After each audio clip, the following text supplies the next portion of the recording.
What's up guys, in this tutorial I'm going to show you how to create new boards on Trello. So you have two methods to do that. The first one is to go to your boards and you're gonna click on plus sign like so. Then as you can see now we have the option to create a board. Now we want to choose our background. I will choose this one. You have to name it. Also you have to choose the visibility. You can let it on private only for you, workspace for all members of your Trello workspace or on public so anyone can see it. Then what you want to do is to click on create.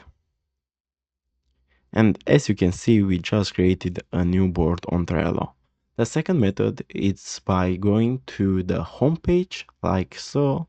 Here what you want to do is to scroll down till you see your workspaces. Then you have the option to create a new board. And now if you click on it, also you can repeat the process and create a new board. So guys, this was the tutorial. Thanks for watching and don't forget to like and subscribe to the channel.